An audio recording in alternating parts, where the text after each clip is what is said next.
새해 1월 1일 첫날에 하나님 앞에 예배를 드리는 것으로 시작하니까 다른 해보다 2017년이 더 아주 좋은 해로 남을 것 같습니다. 새해를 맞이하는 우리에게 새로운 마음과 각오가 생기는 것은 아직 우리가 가보지 않은 것에 대한 어떤 그 기대감이 있기 때문이라고 생각합니다. 우리가 한 주일이 시작되면 월요일에 새로운 각오를 하고 시작합니다. 또 한 달을 시작할 때도 이번 달에 뭔가 좀 다르겠지 하는 그런 기대감이 있는 것처럼 우리가 새해 첫날을 시작하면서 기대감이 있는 것은 2017년 새해에는 더 많은 하나님의 은혜와 또 더 많은 하나님의 도우심과 축복이 임할 것으로 확신하기 때문입니다. 우리는 살아가면서 많은 새로운 기회들을 접하게 됩니다. 어떤 때는 아직 가보지 않은 길을 가야 할 때도 있고, 또 어떤 때는 전혀 경험한 적이 없는 그 새로운 일들 앞에 서게 될 때도 있습니다. 또 우리가 사업을 새로 시작하든, 또 새롭게 직장 생활을 하든, 또 새롭게 학교 생활하든, 우리가 참 낯선 일들에 대해 있을 때 우리가 늘 그런 기대감도 있습니다. 오늘 우리가 읽은 여호수아 3장은 이제 애굽을 탈출해서 험난했던 40년 동안의 광야 생활을 거쳐서 이제 하나님께서 약속하셨던, 오래전에 아브라함을 통해서 약속하셨던 그 젖과 꿀이 흐르는 가나안 땅을 바로 목전에 둔 그런 상황입니다. 당시 이스라엘 백성들은 여호수아와 갈렙을 제외하고는 아무도 이 가나안 땅을 가본 적이 없습니다. 오늘 우리 본문에도 그것이 나오는데 4절에 보시니까 그리하면 너희 행할 길을 알리니 너희가 이전에 이 길을 지나보지 못하였음이라 이렇게 말합니다. 그러니까 이스라엘 백성들에겐 초행길입니다. 그러니 기대감도 있었지만 한편으로는 두려움도 있을 것입니다. 왜냐하면 그 젖과 꿀이 흐르는 비옥한 가나안 땅에서 우리가 참 편안하게 잘 먹고 잘 살 것이라는 기대감이 있고, 또 한편으로는 이제 우리가 그쪽에 가면 그곳에 거하는 아낙 자손들이 있었어요. 엄청나게 큰, 덩치가 큰, 힘세고 전쟁 잘하는 그들과 우리가 어찌 싸워 이길까라고 하는 두려움도 한편에 자리 잡고 있었던 겁니다. 그러니까 이때가 언제냐면 지금으로부터 약 3,400년 전 이야기입니다. 이스라엘 백성들이 가나안 땅에 보이는 요단강 앞에 서서 기대감과 두려움을 느꼈다면, 우리는 이제 2017년 이제 첫날 맞이하면서 이제 앞으로 365일 동안 펼쳐질 2017년을 어떻게 살아갈까? 우리 앞에 좋은 일이 있을까? 또 우리가 또 어려운 일을 만나지는 않을까? 여러 가지 기대감 또는 염려 반, 이런 마음으로 오늘 2017년 1월 1일을 맞이하게 됩니다. 당시 이스라엘 백성들 마음이나 오늘 이 첫날을 맞이하는 우리들 마음이나 동일한 마음이라고 생각합니다. 오늘은 이 요단강을 건너야 하는 이스라엘 백성들에게 어떻게 행할 것을 가르쳐주는 말씀이 바로 여호수아 3장입니다. 너희가 어떻게 해라 라고 이제 명령하는 것들이 나오는데, 마찬가지로 이 말씀을 통해서 우리가 이제 2007년을 어떻게 사는 것이 가장 안전할까, 가장 행복할까를 같이 생각해 보도록 하겠습니다. 그래서 이 가보지 않은 길이라고 하는 제목으로 복을 나누도록 합니다. 자, 우리가 가보지 않은 길 2017년을 안전하고 행복하게 살기 위해서 어떻게 하는가 같이 한번 읽어볼까요? 시작. 하나님의 약속의 말씀을 따라 살아가야 합니다. 무엇을 따라가라고요? 예, 하나님의 약속의 말씀을 따라가야 합니다. 자, 아브라함 이후에 오랫동안 이스라엘 백성들의 참 수많은 고난과 어려운 가운데 살면서도 그들이 견딜 수 있었던 이유는 뭐냐면 하나님의 약속이 있기 때문에 그렇습니다. 그 약속은 멀리 아브라함에게 주신 약속입니다. 하나님께서 아브라함을 부르시면서 내가 너를 많은 민족의 머리로 세우고 너를 복의 근원으로 세울 것이라고 말씀하셨어요. 네 이름을 창대케 할 거라 그랬어요. 당시만 하더라도 아브라함은 그렇게 크게 두각을 나타내지 아주 평범한 사람이었습니다. 그를 불러서 네 이름을 창대케 할 것이요 내가 너를 세상의 복의 근원으로 삼겠다고 하신 그 약속의 말씀이 이스라엘 백성들의 마음 가운데 여전히 있었던 겁니다. 또 하나님께서 아브라함이 약속하시기를 내가 가나안 땅을 너와 네 후손에게 주겠다고 약속하셨으니 그런 것들을 믿는 마음이 그들에게 있었기 때문에 그들이 어려움, 노예 생활을 하면서도 견딜 수가 있었던 겁니다.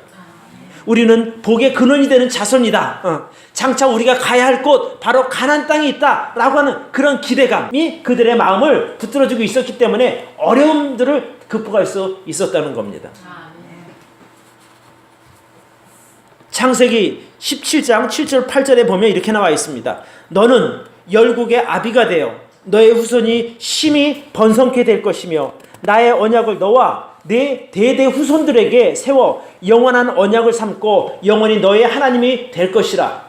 내가 너와 내 후손들에게 너의 우거하는 이 땅 곧 가나안 일경으로 주어 영원한 기업이 되게 하고 나는 그들의 하나님이 되리라. 그러니까 가나안 땅은 하나님께서 이스라엘 백성들에게 준 영원한 영토입니다.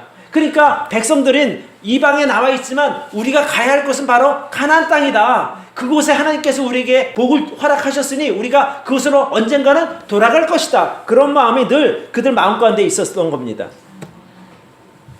하나님께서는 늙도록 자손이 없는 아브라함에게 후손을 약속하셨습니다. 아브라함은 정말 자식이 없는 무자한 상태였지만 그 하나님의 약속을 믿음으로 받아들였습니다.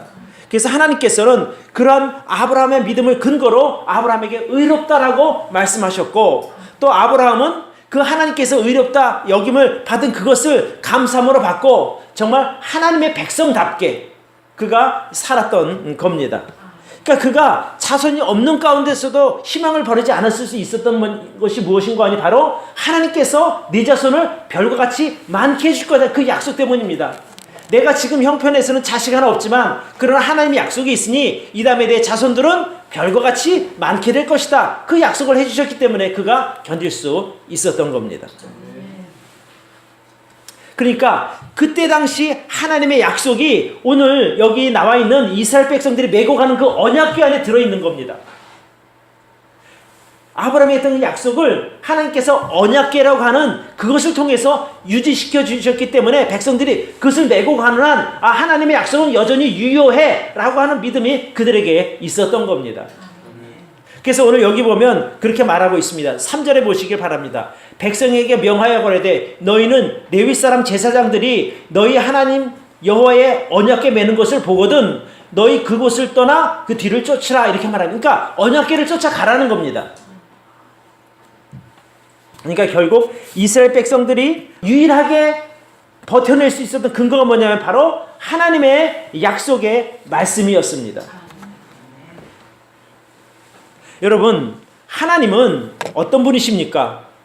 당시 중동의 초강대국이었던 애굽의 그 강력한 군대를 단번에 바다에 수장시킨 분입니다. 또 그 강대국 애굽 왕의 항복을 받아내기 위해서 10가지 재앙을 애굽에게 행하셨던 분입니다. 그러니까 전지전능하신 분이라고 말씀드릴 수 있습니다. 그러니까 이스라엘 백성들이 아는 거예요. 우리가 그런 하나님과 함께 할 때가 가장 안전하다라고 하는 것을 그들이 알고 있었기 때문에 어떻게든 언약궤만 따라가면 그들은 성공할 수 있었던 겁니다. 그러니까 하나님의 언약궤는 이스라엘 백성들에게 하나님의 보호하심과 약속의 의미가 담겨있는 아주 중요한 상징적인 물건이었습니다. 자, 한 번도 가본 적이 없는 초행길인 가나안 땅에 들어가서 이스라엘 백성들에게 어떻게 안전이 보장되겠습니까? 그러니까 하나님의 약속만 따라가면 우리는 견딜 수 있다, 우리는 가장 안전하다, 행복하다, 거기서 우리가 무사히 자리 잡을 수 있다, 이런 마음이 그들 마음 가운데 있었던 겁니다.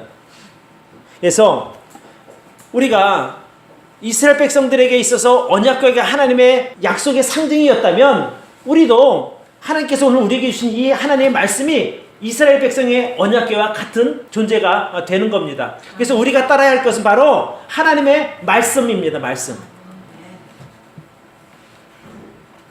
제가 오래전에 일을 기억해 봅니다. 20대 초반이었나 중반쯤 되었겠네요. 제가 이제 등산이 가고 싶어서 이제 치악산을 제가 간 적이 있었어요. 치악산. 여러분, 치악산이 강원도 원주에 있거든요. 그때만 하더라도 제가 등산 경험이 거의 없었기 때문에 남들이 치악산 하니까 거길 한번 이제 가보게 된 겁니다. 근데 요즘에는 인터넷만 치면 거기 등산로가 코스가 어떻게 되고 또 거리는 얼마고 시간은 얼마 걸리고 자세히 나와 있는데 그때만 해도 그런 것이 전혀 없었어요. 그래서 이제 무작정 치악산에 가자. 그래서 이제 기차를 타고 가다가 원래 그 아마 원중가 그렇게 내려야 되는데 치악산이니까 치악역에 내리면 되나보다 치악역에 내린 거예요. 그래서 거기서 이제 치악산에 올라가니까 등산로도 없을 뿐더러 엄청나게 이제 돌아가는 그 길이었어요. 올라갔다가 내려오는데 중간쯤에 날이 지기 시작하는 겁니다. 그러니 뭐 준비한 것도 없고 지식도 없는데 깜깜한 그 밤에 이제 내려오려고 하니까 정말 고생 많이 했거든요. 길도 보이지 않고 사람들도 다 언제 없어졌고. 그러니까 가보지 않은 것에 대한 정보가 없으면 그렇게 되는 겁니다. 그러니까 마찬가지로 이스라엘 백성들에게 있어서 정말 누구도 가보지 않은 여호수아 갈렙에는 가본 사람이 없으니까 그들 마음 가운데 두려움이 있었는데 그들이 어떻게 마음에 안심하고 있었는가? 하나님의 언약궤가 있었기 때문입니다. 그러니까 우리들에게 있어서는 이 2017년이 한 번도 가보지 않은 낯선 길이지만 우리가 믿는 하나님은 영원부터 영원을 이렇게 보시는 분이니까 모든 것이 현재이니까 우리의 앞날 2017년도 하나님께서 다 보시는 거예요. 어디 가면 위험한 것이 있는지 그 위험한 문제를 어떻게 해결할 것인지 이런 거 모든 것을 아시는 분이 하나님이니까 우리가 하나님의 말씀대로만 쫓아가면 2017년이 안전할 줄로 믿습니다. 네, 행복할 줄로 믿습니다. 그래서 우리가 이 하나님의 말씀을 따라가는 것이 중요하다는 말씀입니다. 그래서 우리가 이 하나님의 말씀을 따라가려면 하나님의 말씀을 의지해야 되는 거예요. 그러면 하나님께 나에게 어떤 말씀을 해주실까? 여러분 어떻게 하나님의 말씀을 알고 따라갈 수 있겠어요? 저는 믿기로 하나님께서 매주 우리가 드리는 예배를 통해서 우리가 가야 할 길을 알려주신다고 믿습니다. 자, 이 시간이 하나님께서 함께 하시는 시간이고 성령께서 인도하시는 시간이 분명하다면 이 시간에 하나님께서 우리에게 필요한 말씀을 주시지 않을까 저는 그렇게 믿어요. 그러니까 매주 들려주시는 그 말씀을 통해서 우리가 어떻게 살아야 할지를 가르쳐 주시니 우리가 그 말씀만 따라가면 됩니다. 또 여러분 매일 아침에 또 하나님의 말씀 주시는 그런 말씀을 통해서도 우리가 하나님의 뜻을 알 수 있습니다. 또 여러분이 뭐 성경 공부를 하든지 또 성경을 읽든지 그런 것들을 통해서도 우리가 하나님의 뜻을 발견할 수 있는 겁니다. 그러니까 때에 맞게 주시는 그런 하나님의 말씀을 놓치지 않고 잘 받았다가 그대로 움직이시면 여러분이 하나님의 말씀을 따라 사는 삶이 되는 겁니다. 제가 처음에 교회를 개척했을 때 5명의 가족이 첫 예배를 드렸어요. 저와 우리 집사람 아이 둘, 그 다음에 저희 아버님 계실 때거든요. 그럼 이제 저 여기서 설교하고 4사람 앉아있잖아요. 그게 얼마나 쉽지 않은 일입니까? 이게 지금 그래도 제가 설교를 하면 여러분들 표정으로 반응을 하고 뭔가 좀 이런 게 있는데 당신은 그냥 아빠가 설교하나 보다, 우리 아들이 설교하는 거보다 하고 우리 아버님은 맨날 주셔요. 이렇게 주시지. 그러니까 이게 힘이 없어요. 근데 그런 어려운 가운데서 내가 견딜 수 있었던 것은 뭐냐면 하나님의 약속의 말씀이 있었기 때문이에요. 제가 이 교회를 개척할 때 하나님께서 마태복음 16장 18절을 주셨어요. 그러니까 그전에도 제가 하나님의 교회를 개척한다고 내가 막 힘쓰고 머리 쓰고 엄청나게 노력했는데 잘 안 됐단 말입니다. 그런데 어느 날 하나님께서 마태복음 16장 18절에 이런 말씀이세요. 내가 이 반석 위에 내 교회를 세우려니, 그런 말씀이 있단 말이에요. 근데 거기서 그 말씀을 묵상하는 가운데 교회는 내가 세우는 것이 아니라 주님께서 세우시는 것이라는 것을 깨닫게 된 거예요. 그동안 내가 노력했던 많은 것들이 이게 참 헛된 짓을 했구나를 알고 나니까 그 다음부터 이제부터는 주님께서 알아서 움직이시면 제가 따라가겠습니다, 이렇게 된 거예요. 그러니까 그런 말씀이 내 마음 가운데 있기 때문에 내가 뭐 하려고 하지 않고 어차피 주님께서 하시니까, 사람이 없어도 주님께서 허락하신 것이고 있으면 주님께서 허락하신 거, 이렇게 생각하니까 너무나 마음이 편하게 된 거예요. 그래서 그 어려운 과정을 겪었던 겁니다. 저는 여러분들도 마찬가지예요. 금년 여러분들이 살아가다 보면 어려운 일이 왜 없겠습니까? 그러나 그런 어려운 가운데서도 여러분이 흔들리지 않고 또 끝까지 믿음의 길을 통해서 여러분의 삶을 안전하게 살 수 있는 근거가 뭐냐면 바로 하나님의 말씀을 붙드는 겁니다. 그러니까 여러분은 흔들려도 하나님은 흔들리는 분이 아니시거든요. 그러니까 여러분이 여러분에게 주어진 그 하나님의 말씀을 꼭 붙들고 그 말씀에 순종하며 따라가면 여러분은 2017년 안전하게 살 줄로 믿습니다. 또 평안하게 살 줄로 믿습니다. 그러면 행복한 것 아니겠습니까? 그래서 여러분들 힘들 때도 고난 중에 있을 때도 여러분을 버티게 해줄 것은 바로 하나님의 말씀이심을 믿으시기를 바랍니다. 그러니까 우리가 평생 하나님의 말씀을 따라가면, 하나님의 말씀을 의지하게 되면 우리 인생길은 절대 안전할 것입니다. 어떤 고난을 만나도 그것을 뛰어넘는 우리의 능력이 생길 것입니다. 또 하나님께서 도와주실 줄로 믿습니다. 이제 여러분 그렇잖아요. 우리가 이제 새해 첫날을 넘게 앞으로 365일이 남았는데 어떻게 살아갈까? 혹시 내 몸은 더 아프지 않을까? 우리 손익구 목매님 그런 걱정하실 거예요. 근데 걱정하지 마십시오. 하나님의 약속의 말씀이 있으니 또 건강하게 될 줄로 믿습니다. 또 우리 젊은 친구들 내 앞날 어떻게 될까? 여러분들 걱정하지 마시길 바라요. 하나님의 약속이 있으니, 나를 향한 하나님의 선하신 계획이 있으니 우리가 두려워하지 않아야 될 줄로 믿습니다. 그런 것이 바로 하나님의 말씀을 따라가는 삶의 모습입니다. 자, 두 번째, 우리가 가보지 않은 이 2017년을 어떻게 믿음으로 살 수 있을까? 같이 한번 읽어볼까요? 시작. 하나님의 말씀을 따라 거룩한 삶을 살아야 합니다. 자, 오늘 본문에 보면 이런 말씀이 있습니다. 5절을 보시기 바랍니다. 여호수아가 또 백성에게 이르되 너희는 스스로 성결케 하라. 여호와께서 내일 너희 가운데 기사를 행하시리라. 여호수아가 또 제사장들에게 일러 가로되 언약궤를 메고 백성 앞서 건너가라 하매 곧 언약궤를 메고 백성 앞서 나아가니라. 그러니까 여기 여호수아가 이렇게 백성들에게 뭐라고 말하는 거 아니? 자, 이제 너희는 이제 성결케 하라는 거예요. 너희 가운데 죄된 것들 다 버리라는 말입니다. 죄를 멀리하라는 겁니다. 왜? 이제 하나님께서 너희 가운데 큰 기적 같은 일을 행할 것이니까 너희가 그 일을 함께 가려면 너희가 죄된 것 버리라는 거예요. 거룩한 삶을 살아야 된다는 거죠. 하나님께서는 죄 가운데 역사하지 않는 분입니다. 그러니까 이스라엘 백성들이 자기들 앞에 펼쳐진 그 요단강을 건너서 가나안 땅까지 가기 위해서는 그들이 성결이 조건이었습니다.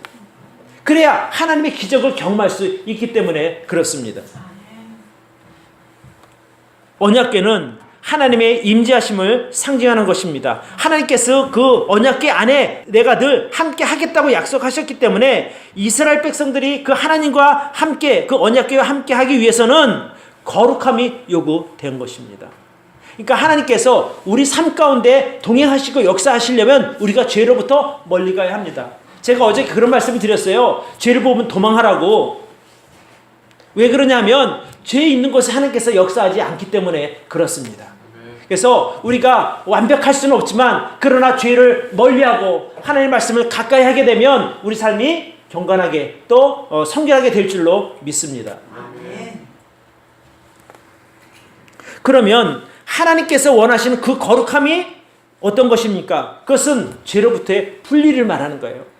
내가 죄를 안고 있어서는 하나님께서 나에게 역사하지 않는다는 말입니다. 그러니까 내가 죄된 것을 버리면, 멀리하면 하나님께서 우리와 함께 하실 줄로 믿습니다. 여러분, 여호수아 이제 조금 더 나가면 7장이 있는데 거기 이제 아이성의 전투가 나옵니다. 그 전에 여리고성을 무너뜨렸던 이스라엘 백성들이 그 조그만 성 아이성의 전투에서 패하고 맙니다. 왜 패했는 거 아니? 거기서 한 사람이 죄를 범했기 때문입니다. 그 아간이라고 하는 사람이 하나님께 드릴 물건을 취해서 자기 집에 갖다 숨긴 거예요. 그러니까 탐심이 있었던 거죠. 그 일 때문에 그 조그만 성을 이스라엘 백성들이 정복하지 못하고 전투에서 지게 됩니다. 그래서 나중에 이제 그것을 밝혀냈고 그들이 다시 이제 그 죄된 것을 처리하고 다시 나갔을 때 그들은 전쟁에서 승리를 하게 됩니다. 그래서 하나님의 백성들에게 있어 거룩한 삶은 너무너무 중요한 덕목입니다. 우리는 어떻게 우리에게 거룩한 삶을 갖출 수 있습니까? 그것은 먼저 우리가 육신의 거룩함을 지켜야 될 줄로 믿습니다. 그러니까 나에게 있어서 하나님 말씀을 비춰보고 하나님 말씀에 좀 거리끼는 것들은 그냥 남김없이 밀어넣지 버리시길 바래요. 사실 갖고 있어봐야 그게 별로 득이 안 돼요. 그러니까 죄된 거 갖고 있으면 그거 아무 의미 없거든요. 결국 내 삶 가운데 전혀 도움이 되지 않는 것이니까 그냥 일찍 버리는 것이 좋습니다. 여러분 왜 그런 거 있잖아요. 그러면 아무리 갖고 있어도 살 안 된다는 거예요. 그러니까 차라리 그냥 떼어버리면 그 새 살이 돋아나거든요. 근데 혹시 이게 살 될까 해서 붙들고 있어봐야 결국 아무것도 안 해요. 요즘에는 이 죄라고 하는 것이 옛날엔 내가 죄 지을 만한 곳에 가야 죄를 지었어요. 근데 요즘엔 죄가 알아서 찾아와요. 그렇지 않아요? 알아서 찾아온단 말이에요. 유혹을 한단 말이죠. 핸드폰만 들고 있어도 별의별 게 다 뜬단 말이죠. 컴퓨터 앞에 앉아 있어 보세요. 엄청난 것들이 나를 와서 손짓하는 거예요. 여기 좀 봐, 이렇게. 그러니까 그런 것들로부터 우리가 도망해야 하는 겁니다. 그러니까 딱 봐서 아니다 싶으면 그냥 지워버리는 그런 결단이 필요합니다. 그러니까 우리가 요즘 같은 세상에서 잠시라도 마음을 추스리지 못하면 정말 죄에 빠지기 쉽습니다. 여러분만 그런 게 저도 똑같아요. 오히려 저는 그 사단이 더 공격하는 대상 중에 대상이란 말이에요. 그러니까 발버둥을 쳐야 제가 견딜 수 있는 거예요. 목사는 거룩하니까 뭐 저절로 거룩해, 그런 거 없어요. 목사는 더 강한 공격을 하거든요. 애들한테는 사탕 주면서 야, 너 나 따라와. 애들은 사탕 가지고 따라와요. 근데 누가 어른한테 사탕 주면서 야, 나 따라오세요. 그러면 누가 따라갑니까? 안 하죠. 더 센 걸로 저를 유혹한단 말이죠. 그러니까 쉽지 않아요. 그러니까 저도 발버둥 치는 거예요. 왜 그렇게 해야 되냐면 내가 하나님의 능력을 덧입기 위해서는 거룩함을 유지해야 되기 때문에, 그래서 발버둥 치고 제가 죄를 멀리 하는 겁니다. 안 되겠다 싶으면 저 집으로 가버리거든요. 그러니까 우리가 죄를 멀리하는 것이 관건이에요. 금년도를 하나님의 도우심 가운데 살기 위한 그 방법이 뭐냐면 죄를 멀리하시기를 바라요. 육신의 죄뿐만 아니라 이생의 자랑도, 안목의 정욕도 우리의 거룩함을 해치는 아주 심각한 죄의 목록들입니다. 눈으로 보고 범죄하고 나를 나타내려고 하는 이런 것 다 죄라는 거죠. 그런 거 다 뒤로 하시고 오직 주님만 높이는 저와 여러분들이 되기를 바랍니다. 3장 5절 시작. 여호수아가 또 백성에게 이르되 너희는 스스로 성결케 하라. 여호와께서 내일 너희 가운데 기사를 행하시리라. 오늘 우리가 성결케 하면 하나님께서 내일 우리에게 기적 같은 일을 베풀어 주신다는 약속의 말씀입니다. 자, 세 번째, 우리가 가보자 하는 길 2007년을 어떻게 두려움이나 염려 없이 살 수 있을까? 같이 한번 읽어볼까요? 시작. 하나님을 온전히 의지하는 믿음으로 살아가야 합니다. 자, 이제 이스라엘 백성들이 모든 준비를 마치고 성결케 하고 요단강 앞에 딱 서게 됩니다. 근데 그때 당시는 어떤 상황이 있는 거 아니?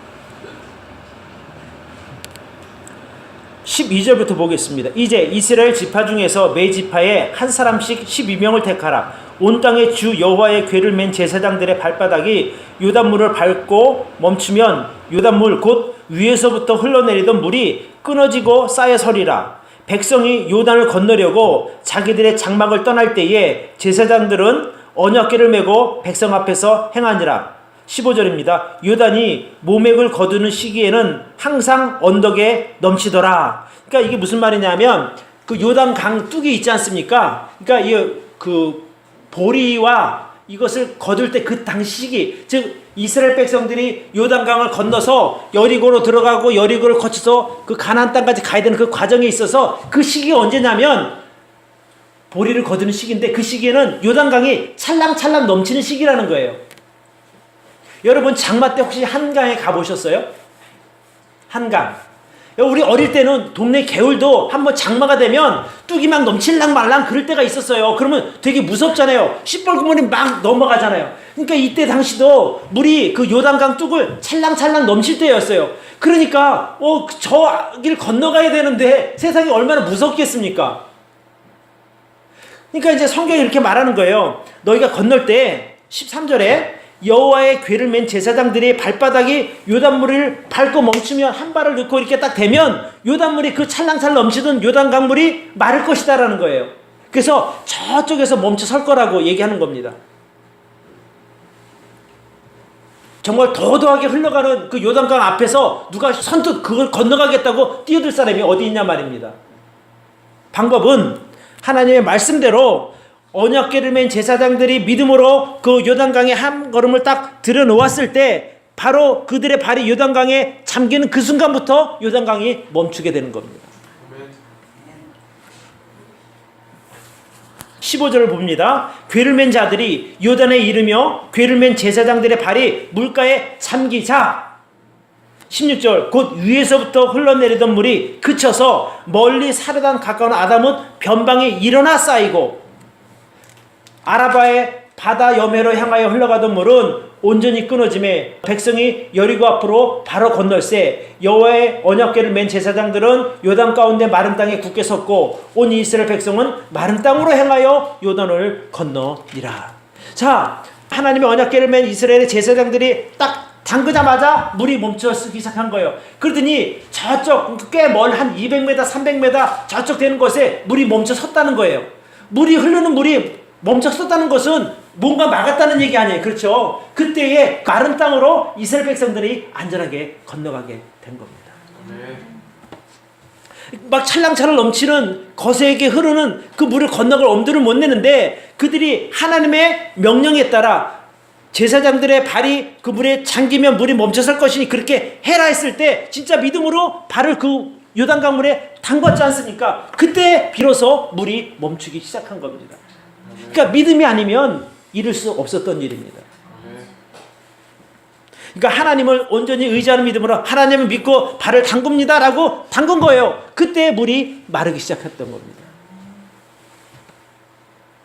그러니까 이스라엘 백성들이 하나님 향하여 온전한 믿음을 보였을 때 하나님께서 그 믿음을 보시고 요단강 물을 막아 주셨던 겁니다. 자, 여러분, 그러면 우리는 어떻게 해야 하나님을 온전히 의지하는 것일까요? 우리도 어디 물 담글 데 없나 해서 담가야 되나요? 그게 아니라 우리는 이 세상적인 가치관을 버려야 돼요. 그러니까 눈에 보이는 것을 두려워하면 하나님을 따라갈 수가 없는 거예요. 이 환경은 나로 하여금 어렵게 만들지만 하나님께서 내게 주신 약속이 있으니 나 그 약속 믿고 갈래 라고 세상을 향해서 걸음을 내딛는 순간 여러분의 문제는 해결될 줄로 믿습니다. 그러니까 우리 능력이 있어서 그 문제를 해결하는 것이 아니라 내가 하나님 믿고 나 하나님께서 약속하셨으니 나 하나님 믿고 갈게요 라고 우리가 세상을 향해서 발걸음을 탁 내딛는 그 순간 문제가 해결된다는 거예요. 그러니까 세상적인 가치관으로 보면 승산이 없어요. 우리가 남보다 돈이 많아요? 남보다 더 좋은 학벌이 있어요? 남보다 더 좋은 위치 있어요? 그런 거 아무것도 없지 않습니까? 그러니까 어차피 우리는 제로예요. 없어요. 아무것도 없지만 우리가 믿을 것은 딱 한 가지, 하나님의 약속이 말씀이에요. 그 말씀 믿고 우리가 가는 겁니다. 주님께서 나 도와주신다 하니 나 주님 믿고 갈게요. 그러고 가는 거죠. 그게 바로 2017년을 안전하게 살 수 있는 방법입니다. 이것 따지고 저것 따지다가 보면 아무것도 못하는 거예요. 여기 시편 57편에 보면 다윗이 그 엔게디 동굴 가운데 숨어 있을 때 지은 시가 바로 57편이에요. 시편 50편 같이 한번 봅시다. 여기 엔게디라고 하는 것이 사람들은 이제 엔게디 요새라고 부를 정도로 아주 안전한 동굴이었어요. 그 산에 있는 동굴이었는데 다윗은 그곳에 있으면서도 결코 안전하다고 믿지 않은 거예요. 1절과 2절을 봅니다. 하나님이여 나를 긍휼히 여기시고 나를 긍휼히 여기소서 내 영혼이 주께로 피하되 주의 날개 그늘 아래서 이 재앙이 지나기까지 피하리이다. 내가 지극히 높으신 하나님께 부르짖으며 곧 나를 위하여 모든 것을 이루시는 하나님께로다. 그러니까 이게 뭐냐면 그러니까 다윗이 사울 왕의 추격 때문에 도망할 때 있었던 일이거든요. 그러니까 막 3,000명의 군대를 풀어서 다윗을 잡으려고 하니 세상에 안전한 곳이 어디 있겠냐는 겁니다. 그러니까 사람들은 오죽하면 요새라고 말할 정도로 숨기 좋은 곳이었지만 다윗은 그곳에 있으면서도 안전한 마음이 들지 않았던 겁니다. 그러니까 그곳에서 하나님께 기도한 거예요. 하나님 저를 좀 지켜주세요. 그러니까 사람들은 생각할 때 나 돈 이만큼 있으니까 안전해. 천만의 말씀이에요. 내 이 정도 높이에 있으니까 나는 이제 걱정 없어. 천만의 말씀이에요. 내가 사업 이 정도 일어났으니 나는 아무 걱정 없어. 그것은 자기 생각이란 말이에요. 그러나 하나님께서 어디 있든지 그를 붙잡아줄 그때가 가장 안전한 요소가 될 줄로 믿습니다. 그러니까 다윗이 그런 거예요. 하나님 내가 비록 이 동굴 속에 숨어 있지만 안전하지 않습니다. 하나님이 나를 지켜주지 아니하시면 내가 안전할 수 없습니다. 이 얘기를 하는 거란 말이에요. 계속해서 우리 말씀 보도록 하겠습니다. 3절입니다. 저가 하늘에서 보내사 나를 삼키려는 자의 비방에서 나를 구원하실지라. 누가요? 하나님께서 천사를 보내셔서 나를 삼키려는 자 사울의 손에서 나를 지켜주실 거라는 겁니다. 내 혼이 사자 중에 처하며 내가 불사르는 자 중에 누웠으니 곧 인생 중에라. 인생을 보면 정말 어쩔 수 없는 그런 위험한 상황이지만 저희의 이는 창과 살이요 저희는 날카로운 칼과 같은 거예요. 그러나 5절 하나님이여 주는 하늘 위에 높이 들리시며 주의 영광은 온 세계 위에 높아지기를 원하나이다. 저희가 내 걸음을 장애하려고 그물을 예비하였으니 내 영혼이 억울하도다. 저희가 내 앞에 웅덩이를 팠으나 스스로 그 중에 빠졌도다. 하나님이여 내 마음이 확정되었고 내 마음이 확정되었사오니 내가 노래하고 내가 찬송하리로다.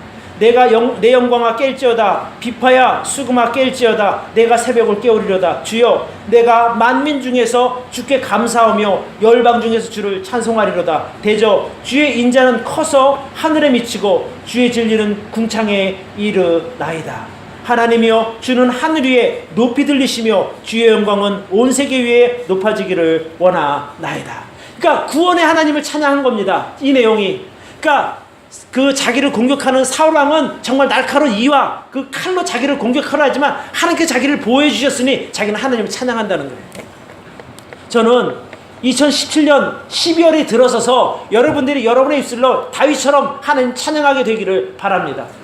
네, 2017년 하나님께서 나를 도우셨어. 2017년 하나님께서 나를 지켜주셨어. 2017년 하나님께서 나와 함께 하심으로 내가 오늘 이런 내가 호사를 누리고 있어 라고 하는 그런 믿음의 고백이 여러분의 입술에서 나오기를 바랍니다. 우리가 2017년을 어떤 모습으로 살든지 간에 그 끝은 오게 됩니다. 그죠? 내가 누워서 해도 12월 31일은 오고 내가 열심히 일을 해도 12월 30일은 반드시 옵니다. 자, 내가 2017년을 내가 하나님의 뜻대로 살든지 내 생각대로 살든지 어떻게 되든 선택에 따라 결과는 반드시 오게 되는 거예요. 제가 아까 시를 하나 읽어드린다 그랬죠? 제가 읽어드릴게요. 가보지 않은 길, 노란 숲속에 난 두 갈래 길, 아쉽게도 한 사람 나그네, 두 길 갈 수 없어 길 하나, 멀리 덤불로 굽어드는 데까지 오래도록 바라보았다. 그리곤 딴 길을 택했다. 똑같이 곱고 풀 우거지고 덜 달아 보여 그 길이 더 마음을 끌었던 것일까. 하기야 두 길 다 지나간 이들 많아 엇비슷하게 닮은 길이었건만 그런데 그 아침 두 길은 똑같이 아직 발길에 밟히지 않은 낙엽에 묻혀 있어. 아, 나는 첫째 길을 후일로 기약해 두었네. 하지만 길은 길로 이어지는 법이라 되돌아올 수 없음을 알고 있었다. 먼 훗날 어디선가 나는 한숨 지으며 이렇게 말하려나? 어느 숲에서 두 갈래 길 만나 나는 덜 다닌 길을 갔었노라고. 그래서 내 인생 온통 달라졌노라고. 로버스 프로스트라고 하는 시인이 지은 시입니다. 제가 이 시가 이렇게 마음에 와닿았던 것은 사람은 누구나 지금 내가 선택해서 한쪽 길을 가게 되면 가보지 않은 길에 대한 아쉬움이 남아요. 혹시 이랬으면 어땠을까라는. 그렇죠? 여러분이 하나님 말씀을 따라갈 수도 있고 여러분 생각대로 갈 수도 있어요. 어떤 길을 가든지 여러분이 선택한 그것에 따라 결과를 맞게 될 겁니다. 그런데 여기 시인이 고백했던 것처럼 내가 그때 사람이 덜 간 길을 내가 선택해서 오늘 이 지경이 되었어 라고 한숨 섞인 그 고백을 하는 것보다 차라리 우리가 하나님께서 제시하시는 그 길을 가게 되면 이 시인과 같은 후회하는 마음이 생기지 않을 거라고 확신합니다. 아, 그래, 맞아. 내가 하나님께서 그때 내게 두 가지 길을 보여주셨는데 하나님 말씀을 따라가는 길이요, 하나는 내 생각대로 따라가는 길인데 내가 그래도 사람의 생각을 따르는 길보다 하나님에서 보여준 그 길을 따라갔으니 난 이제 선택을 잘했어 라고 우리가 고백할 수 있다는 겁니다. 이거 정말 중요한 거잖아요. 저는 그 길보다는 내가 아는 길로 갈게요 라고 그럴 수도 있지만 금년 12월 연말이 돼서 아, 내가 돌아보니 하나님께서 보여주신 잘 따라갔어. 우리가 매년 사실 이런 선택을 합니다. 근데 저도 제가 10년 동안 이제 교회 사역을 하면서 살아온 경험, 또 제가 평생을 이렇게 믿음 생활을 하면서 살아온 경험에 의하면 그래도 안전한 길은 어디냐? 하나님의 약속의 말씀을 따라가는 길이에요. 아니, 비록 그게 내가 바라는 만큼 되지 않았다 하더라도 하나님께서 허락하신 것이니 감사한 것이고 하나님께서 나에 대한 최선으로 인도하신 것이니 그것을 우리가 감사함으로 받을 수 있는 것 아닙니까? 근데 내가 가고 나면 내가 왜 그때 왜 그랬지? 후회함이 앞서게 되는 거예요. 내가 생각한 대로 가다 보면. 근데 하나님의 인도하신 길을 가면은요, 후회함이 없어요. 아멘. 맞아. 하나님이 내게 있어서 나를 잘 아시고 내 여러 가지 형편을 아시니 이것이 나에게 최선이구나 하고 하는 믿음을 가질 수 있는 것 아니겠어요? 그러니까 하나님께서 인도하시는 길을 가는 것이 최고란 말입니다. 가보지 않은 2017년 전임 미답의 그 길을 어떻게 살아갈 것인가? 저는 이스라엘 백성들이 하나님의 언약길 따라 믿음으로 간 것처럼 여러분들이 하나님의 말씀을 따라 2017년을 살게 되면 결코 후회함이 없는, 감사할 수 있는 그런 복된 2017년이 된다고 저는 믿습니다. 꼭 믿음을 따라 사시기 바랍니다. 그리고 금년 연말에 우리가 금년에 12월 25일 날 이렇게 나눔의 시간이 있었잖아요. 그때 목사님께서 그때 우리 2017년 첫 예배 때 이런 말씀대로 살았더니 정말 행복했어요 라는 그런 간증이 있기를 바랍니다. 그런 2017년을 기대합니다. 네, 기도하겠습니다.